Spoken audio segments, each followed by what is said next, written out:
एक ऐसे अद्भुत तेवर के कवि को यहाँ आमंत्रित करना चाहता हूँ, जो खैर की पावन धरा से चल करके हमारे बीच में उपस्थित हुए हैं, जिनको ये पूरा देश मड़ मधकर मूसल के नाम से जानते हैं।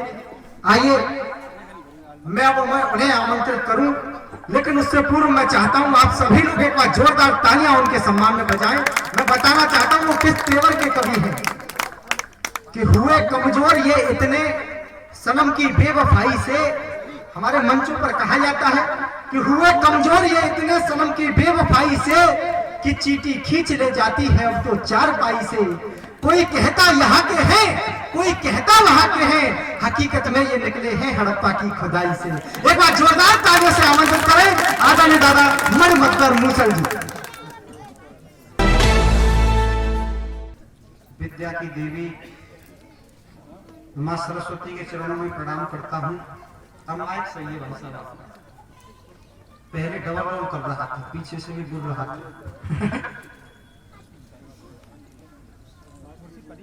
आदरणीय अध्यक्ष महोदय, हमारे मुख्य अतिथि जी और हमारे आज के आयोजक हमारे दादा गोपाल शर्मा जी, बहुत अच्छा कार्यक्रम कराया है। मां शारदे का आशीर्वाद मिल रहा है, आपका भी मिल रहा है। आपको प्रणाम करता हूं। एक बार दादा के सम्मान में जोरदार तालियां बजाइए। अभी भी कुछ हाथ खामोश रह गए, ऐसे नहीं, एक बार जोरदार तालियों से बजाएं। जी दादा स्वागत।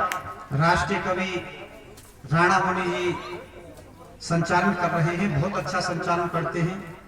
मेरा भी कोई कार्यक्रम होता है तो संचालन यही करते हैं, बहुत अच्छा लग रहा है मुझे, बहुत अच्छा संचालन है। युवा कवि सभी मंच पर विराजमान कवि कवित्रियों को मैं प्रणाम करता हूं और हास्य का कवि हूं, आपको हंसाने के लिए आया है। छोटी छोटी बातों को लेकर मैं आपको हंसाऊंगा, गुदगुदाऊंगा, आप हंसेंगे तो मुझे बहुत अच्छा लगेगा। इन कवियों ने मेरा नाम मूसल रख दिया। जैसे कवियों के उपनाम होते हैं हुल्लड़ को लड़ सुल्लड़, ऐसे ही मणे मध पर मूसल।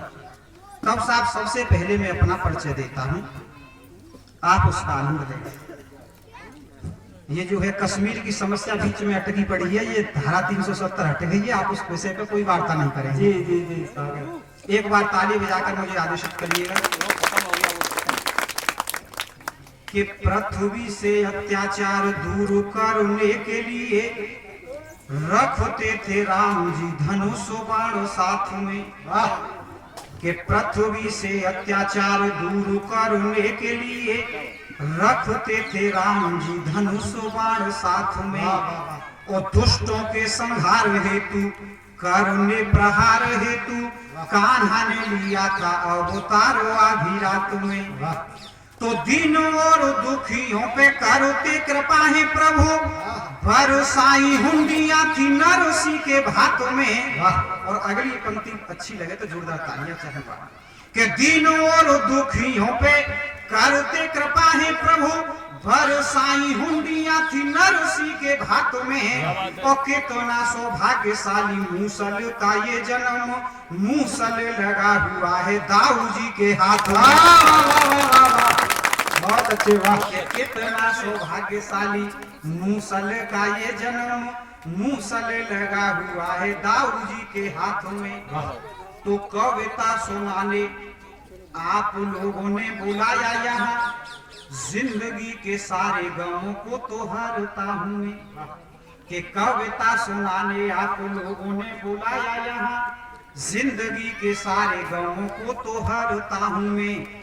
और किसी को रुलाना पाप तो हंसाना पुण्य भी है, इसलिए पुण्यों से ये झोली भरता हूँ।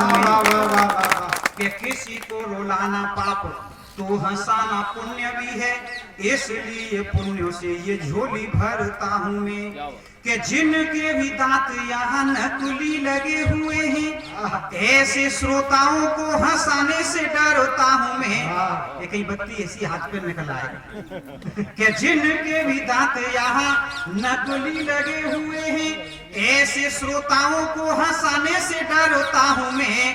और आया हूँ अलीगढ़ से, तालियों की चिंता नहीं, ताले तालियां तो सफलाई करता हूँ मैं। से तालियों की चिंता नहीं, ताले तालियां तो सफुलाई करता हूं मैं। तो मुझे तालियों की तो कोई चिंता नहीं है, मुझे चिंता है तो आपकी है। एक बार दिल्ली में कवि सम्मेलन हो रहा था, मैंने छंद पढ़ा, किसी ने ताली नहीं बजाई। तब मैंने छंद बनाया, सुनाया। क्या सुनाया वहां? कि जो भी काम करना है आज कर लीजिएगा, कल पर छोड़ा तो कभी ना कर पाओगे। कल की किसको पता है नहीं कि जो भी काम करना है आज कर लीजिएगा, कल पर छोड़ा तो कभी ना कर पाओगे। और तालियों का कोटा पूरा कीजिए इसी जन्म में, शेष जो रही तो तुम बहुत पछताओगे। कि तालियों का कोटा पूरा कीजिए इसी जन्म में, शेष जो रही तो तुम बहुत पछताओगे। कि अगले जन्म में तालियां पूरी करने के लिए, दिल्ली में कहा था साहब, कि अगले जन्म में तालियां पूरी करने के लिए गाओगे बधाई और ठुमके लगाओगे। और अगली पंक्ति पे जोरदार तालियां चाहिए।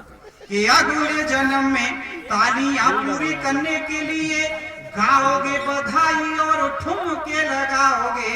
और नेग देने में जो किसी ने भी आनाकानी की तो आप जोरदार तालियां बजाओ। साउंड वाले भी हंस रहे हैं, मुझे भी अच्छा लग रहा है, साउंड बहुत अच्छा है। एक बार इनके नाम पर भी तालियां बजाइए। कि दूर दूर घूमो आया किंतु नहीं मुझे मिली, सट रस व्यंजनों से भरी हुई थालियां। और ब्याह भी हुआ है किंतु देखी नहीं मैंने अभी, मीठी मीठी गोरी गोरी प्यारी प्यारी सालियां। कि कहा नहीं कुछ चुपचाप सहता रहा हूँ, जो भी मिली अपनों से खट्टी मीठी गालियां। और आप रसवान सभी श्रोता यहाँ बैठे हुए, मेरे लिए आप तो बजा दो जरा। जब मैं दिल्ली के कवि सम्मेलन में गया तो अलीगढ़ स्टेशन से ट्रेन में बैठ गया। ट्रेन जब तक चली नहीं थी, लेकिन डिब्बे में बहुत भीड़ थी। तो मेरे पास एक प्लास्टिक का सर्फ रहता है जो ऐसा लगता है कि वास्तव में ही सर्फ है, सचमुच का। मैंने उसको डिब्बे में छोड़ दिया, हल्ला मच गया, सर्फ निकल आया, सर्फ निकल आया, सारी सवारियां उतर गई डिब्बे से। मैंने दरवाजे को बंद कर लिया। मैंने 2.5-3 घंटे में दिल्ली पहुंचूंगा, तभी इस दरवाजे को खोलूंगा। बंद कर दिया, आराम से बैठा रहा। 2.5-3 घंटे बाद मैंने दरवाजा खोला। मैंने पूछा भाई साहब कौन सा स्टेशन है? तालियों के लिए तैयार रहे। मैंने पूछा भाई साहब कौन सा स्टेशन है? वह बोला साहब अलीगढ़ स्टेशन है। मैंने कहा क्यों गाड़ी नहीं गई? कि साहब गाड़ी तो चली गई, लेकिन इस डिब्बे में सर्फ निकल आया था, इसलिए डिब्बा काट दिया गया। कभी कभी साहब चालाकी नहीं आती। एक बार मैं ट्रेन में जा रहा था, बहुत हवाई यात्राएं कर चुका हूँ, कई देशों की यात्राएं कर चुका हूँ मैं, वो भी सपने में।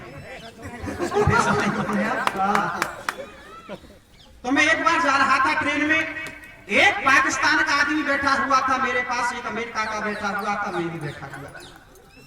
अमेरिका वाला बोला कि मेरा तो ऐसा मन कर रहा है जंजीर को खींच दूं। अब पाकिस्तान वाला बोला भाई मत खींचे, फंस जाएगा। 5 मिनट चुप रहा, फिर बोला ऐसा मन कर रहा है जंजीर को खींच दूं। पाकिस्तान वाला बोला भाई मत खींचे, जुर्माना हो जाएगा। कि कितना जुर्माना हो सकता है? कि कम से कम 1000। अमेरिका वाले ने पर्स को खोला कि 500 रुपए तो मेरे पास है। पाकिस्तान वाले ने खोला कि 500 रुपए मेरे पास है।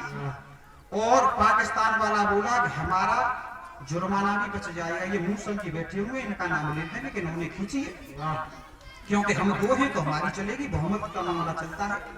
अब उसने साहब जंजीर खींच दी। रेलवे पुलिस का दरोगा आ गया, सीट में डंडा मारा कि किसने जंजीर खींची है? दोनों बोलो किसने खींची है? मुझसे दरोगा ने पूछा आपने जंजीर खींची है? मैंने कहा साहब खींची है। कि क्यों खींची है? मैंने कहा साहब जब डिब्बे में लूटपाट होगी तो जंजीर नहीं खींचूंगा। कि तुम्हारा क्या लूट लिया? मैंने कहा साहब 1000 रुपए। दरोगा बोला कोई सबूत? मैंने कहा 500 रुपए इसके पास है, 500 रुपए।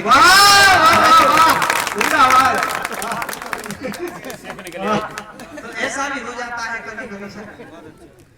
मैं बहुत गांव में रहता हूँ साहब, पशु हम भी पालते हैं। तो जब मेरी शादी हुई थी तो मुझको देखने वाले आए। अच्छा, हमारे तरफ अतरौली है, वहां बहुत नकल होती है, बहुत नकल होती है। तो जब देखने वाले मुझे आए तो उन्होंने पूछा कि आप कितने पास हैं? मैंने कि साहब मैं 10 पास हूं। अब उनके मन में एक प्रश्न और आया कि ये पूछना चाहिए ये 8 साइड से पास है या 7 साइड से पास है। तो उन्होंने कोड वर्ड में पूछ लिया कि आप कौन सी साइड से पास हैं? मैंने कि साहब अतरौली साइड थे। ताली वाली मैं तो सीधा हूं साहब, सीधी बात बताऊंगा, जो सत्य है वही बताऊंगा। पिताजी बोले कि चल लड़की देख आए। मैंने कि मैं क्या करूँ, तुम्हें चले जा। लेकिन वो नहीं माने, बोले कि नहीं चलते हैं। मैंने कि चलिएगा। और देखो जयमाला कार्यक्रम होने वाला, लड़की की बात आ गई। आपकी अच्छा पता। मुझे लड़की देखने ले गए। मैं भी गांव का था, लड़की भी गांव की थी। मेरे यहाँ भी पशु थे, उसके यहाँ भी पशु थे। तो मैंने लड़की से सीधे सीधे पूछ लिया, मैंने आप क्या कर लेती हैं? लड़की बोली मैं गोबर कर लेती हूँ। भाई गोबर कंडा करते हैं सर? मैंने कि इसमें क्या खास बात है? मैंने गोबर तो भाई भैंसियों कर लेंगे। अब मैंने उससे पूछ लिया, मैंने कि आपका रहन सहन कैसा है? लड़की बोली रहन तो ठीक है पर सहन किसी की नहीं है। मैंने लड़की की माँ से ही पूछ लिया। मेरे मन में प्रश्न आया था कि शायद इसने कोई डिप्लोमा कर रखा हो। मैंने कि आपकी लड़की ने क्या कर रखा है? लड़की की माँ बोली कि हम तो नाक में दम कर रखो या जोरदार ताली होनी चाहिए। यहाँ पर गोपाल जी कहाँ चले गए दादा? दूर से सुन रहे हैं वो, वहां से कोई बात नहीं। हम जो है बड़ी बड़ी दूर जाते हैं। अभी मैं राजस्थान में गया। हमारे यहाँ जब भोजन आ जाता है तो कहते हैं शुरू करो साहब, भोग लगाओ साहब, जेओ साहब, पाओ साहब, खाओ साहब। लेकिन वहां का तो साहब नियम ही अलग था। जैसे ही इस पत्तल पे सारा सामान आ गया, वहां कहा गया कि अड़ोसा, यानी अड़ जाओ धर्म पे। वहां कहा गया अड़ोसा। तो मैंने समझा ये किसी मिठाई का नाम है जो सबके पास आ चुकी है, लेकिन मेरे पास नहीं है। मैंने कहा भाई साहब यहाँ आना। क्या बात है? मैंने कि एक अड़ोसा हमको भी चाहिए। वो समझेगा कि ये यूपी का है, इसको बेवकूफ बनाओ। वो भागा भागा गया। एक 100 ग्राम की और चिकनी संगमरमर की टिकिया हबड़ी में डूब के हमारे पत्थर पे धरी। तो पहले तो वो हमने चूसी, फिर वो हमने पकौड़ी, बड़ी मीठी मीठी लगी साहब हबड़ी। फिर वो हमने तोड़ी, पर वो पे का टूटी। मैंने मुंह में तो निकाल के पीछे फेंक दी। मुझे क्या पता था पीछे गंजा बैठा। उसकी जांग में जाके लगी। गंजा बोला फूट गई। मैंने कि फूट गई तो मेरी ये मुंह पे तो फूट रही है। तो ऐसा ऐसा भी कभी कभी हो जाता है। हमारे वेद प्रकाश मणि जी बैठे हुए हैं। ये कहाँ तक मुंह धोते होंगे पता ही नहीं पड़ता होगा। बहुत अच्छा लग रहा है। हास्य बन के बहुत ही कुख्यात और प्रख्यात कवि है। मुनि जी संचालन कर रहे हैं। मुझसे कह रहे थे कि हड़प्पा की खुदाई में से निकले होंगे। एक बार साहब ये मच्छरदानी लेके आए थे अपने यहाँ पर। इन्होंने मच्छरदानी लगाई, लेकिन उसमें एक तरफ छेद हो रहा। अब बोले रात में क्या लौटाना? इन्होंने दूसरी तरफ भी उसमें छेद कर दिया। एक प्लास्टिक का पाइप लिया, दोनों ओर फंसा दिया। मच्छर इधर से घुसे, इधर निकल जाए, इधर से। जो मच्छरदानी को भी बाईपास बना देता है, ऐसा राणा मुनि होता। जोरदार तालियां। और एक बार मैं इनके यहाँ चला गया। मैंने पूछा आपके पिताजी कहाँ हैं? ये बोले कौन से नंबर के? मैंने कि पिताजी के आपके नंबर डाल रखे हैं। हाँ जी। मैंने कि आपके कितने पिताजी हैं? बोला मेरे 5 पिताजी हैं। मैंने कि अगर हम कभी हैं बिना प्रमाण के बात नहीं करते हैं। अगर आप प्रमाण दें तो मैं मान जाऊंगा कि आपके 5 पिता हैं। अब ये प्रमाण दे रहे हैं और प्रमाण के साथ ये भी कह रहे हैं जितने मेरे हैं उतने सबके हैं। अब क्या प्रमाण है? पहला प्रमाण इन्होंने दिया कि पहला पिता होता है परम पिता परमेश्वर। आपका भी है, सबका भी है, तो बजाता है। मैंने कहा मान लिया। मैंने दूसरे पिता के बारे में बताइए। तो मुझसे बोले दूसरा पिता वो होता है जिसके अंश से हम पैदा होते हैं। वाह, दूसरा पिता वो होता है। मैंने कहा चलिए तीसरे पिता के बारे में बताइए। तो मुझसे बोले कि आप अपनी पत्नी के पिताजी से क्या कहते हैं? मैंने के साथ ससुराल जाते थे तो पिताजी का मान गए। चौथे में तो कमाल ही कर दिया। ठाके के लिए तालियों के लिए तैयार रहना। मुझसे बोले कि गाय हमारी माता है तो सांड कौन हुआ? प्रमाण गाय हमारी पूजनीय है, सांड भी पूजनीय है। और 5वें में और ही कमाल कर दिया। अब इतनी तालियां चाहूंगा जो अब तक न बजी हूं। 5वें में बोले कि मतलब के लिए गधे को क्या बनाते हैं।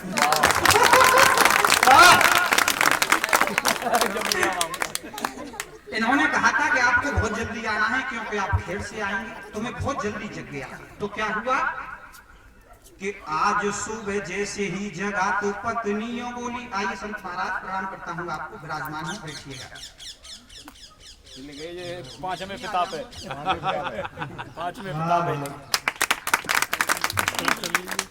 आपू ले जाओ। अरे वही बहुत अच्छी। तो मैं बहुत जल्दी जग गया। तो क्या हुआ कि आज सुबह जैसे ही जगा तो पत्नियों बोली करिए डिनर, देखो सूर्य वो आया है। कम पढ़ी लिखी है लेकिन होशियार होते हैं कि आज सुबह जैसे ही जगा तो पत्नियों बोली करिए डिनर, देखो सूर्य वो आया है। और मैंने कहा डिनर तो रात के खाने को कहें, सही बोला करो कई बार समझाया है। कि मैंने कहा डिनर तो रात के खाने को कहें, सही बोला करो कई बार समझाया है। तो घर वाली बोली मेरी बात गौर से सुनो जी, बेवजह ही आपने ये हल्ला सा मचाया है। और रात का ही भोजन रसोई में रखा हुआ है, मैंने कोई भोजन ना बनाया है। बहुत अच्छे, वाह। कि मैंने कोई भोजन को ताजी ना बनाया है। और साहब क्या हुआ कि शादी जब हुई तो घर वाली मेरे घर आई। मैंने कहा आप मेरी जीतो और हार हो। और खाना जब बनाओ पहली रोटी गाय को निकालो, लास्ट रोटी कुत्ते को निकालो तो उद्धार हो। मैंने समझाया, संस्कारवान कवि आपके यहाँ भी निकलती होंगी कि खाना जब बनाओ पहली रोटी गाय को निकालो, लास्ट रोटी कुत्ते को निकालो तो उद्धार हो। कि रोटियां निकाली किंतु मुझको खिलाई दोनों। कि रोटियां निकाली किंतु मुझको खिलाई दोनों। मैंने कहा प्रिय कुछ ज्यादा होशियार हो। और मुझसे यूं बोली तुम गाय की तरह हो, सीधे कुत्ते की तरह है, तुम लगे वफादार हो। कुत्ते की बात कही जब फोटो में आई ना साहब, कुत्तों से ज्यादा प्रेम है शायद आपको। खींच लो जल्दी। हाँ, इन्होंने फोटो खींच लिया है। फोटो तो खींच लिया है लेकिन इसको अखबार में मत छापना।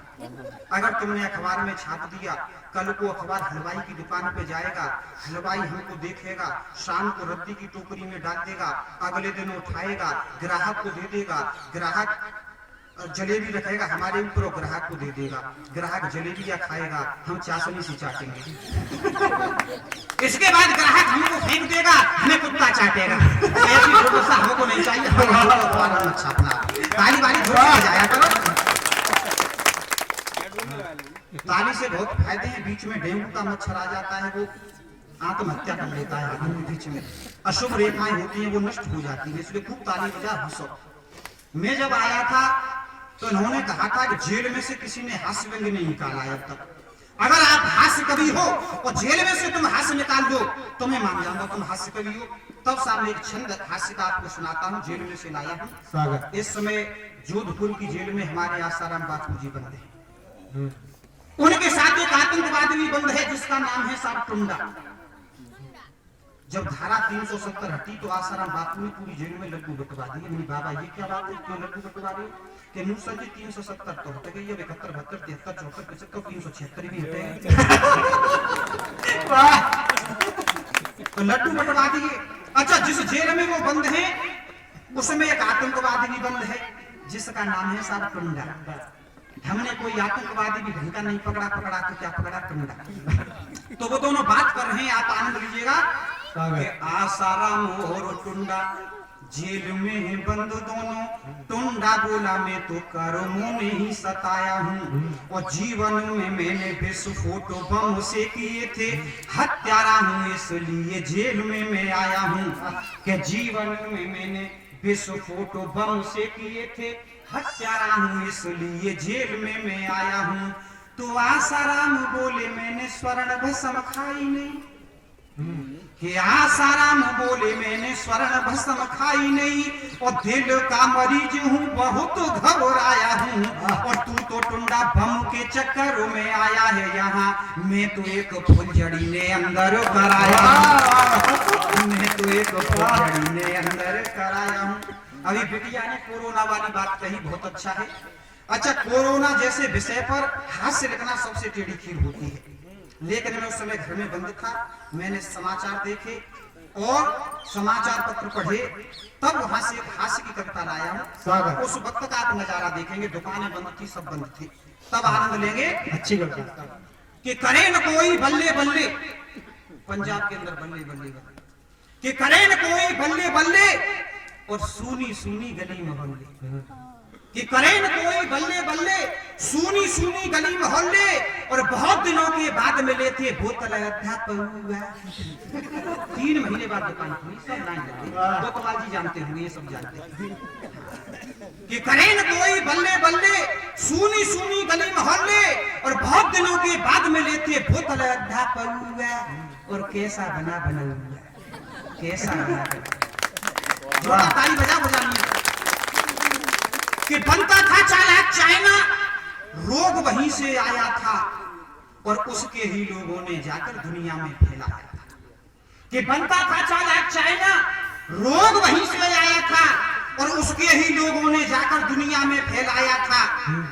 दुष्ट पड़ोसी चीन ने देखो ऐसा काम किया कैसे और चमका दड़का सूप बनाकर गर्मा गर्म किया कैसे। क्या दुष्ट पड़ोसी चीन ने देखो ऐसा काम किया कैसे, चमका दड़का सूप बनाकर गर्मा गर्म किया कैसे। बिच्छू कांतर सांप ततैया जाने क्या क्या खाता है और अपने ही जब लोग मरे तो बड़ा बड़ा पछताता है। काम नहीं आई चतुराई, घड़ी रह गई तानाशाही और लीग मिसाइल में से निकला कोरोना का हुआ। कोई कह रहा था मिसाइल में से निकला, कि लीग मिसाइल में से निकला कोरोना का हुआ और बहुत दिनों के बाद मिले थे पुत्र अध्यापक। ऐसा बड़ा कि जो कहते थे हम आता है उनकी आपका आई थी और अमेरिका पर कोरोना की बनती नहीं दवाई थी। धमकी देकर राष्ट्रपति ने सीमा रेखा डाली थी, होकर के लाचार ट्रंप ने दवा हमें से मांगी थी। हम तो मानवता के रक्षक, हमने दया दिखाई थी, तब जाकर उस अमेरिका ने थोड़ी राहत पाई थी। वरना क्या से क्या हो जाता, मौत के मुंह में तू सो जाता और नोच नोच कर खाते तुझको गिद्ध चील और कौआ। और बहुत दिनों के बाद मिले थे बोतल अध्यापक, कैसा बना बनाऊंगा। के थाली पीटी ताली पीटी हमने दीप जलाई थी, ये हुआ था नहीं? के थाली पीटी ताली पीटी हमने दीप जलाए थे और दिया एकता का परिचय भारतवासी हर्षाए थे। धंधे चौपट पड़े हुए थे, बहुत बड़ी ये हानि थी, कोरोना को दूर करेंगे मन में सबने ठानी थी। घर में ही बेहाल पड़े थे, दाढ़ी सर के बाल बड़े थे। अब के जोरदार तालियां ठोकना बात ऐसी आ रही है कि घर में ही बेहाल पड़े थे, दाढ़ी सर के बाल बड़े थे और बनवाने कैसे जाते जब नहीं मिले थे नौआ। बहुत दिनों के बाद मिले थे बोतल अध्यापक, कैसा बना बनाऊंगा। कि छोटी छोटी आंखों वाला नहीं किसी के लायक है। साक्षी की बात कि छोटी छोटी आंखों वाला नहीं किसी के लायक है, धोखा देना उसकी आदत बहुत बड़ा नालायक है। कई बार सीमा में घुसते हमने उसको पाया है, वीर सैनिकों ने धक्के से पीछे उसे हटाया है। कि वीर सैनिकों ने धक्के से पीछे उसे हटाया है।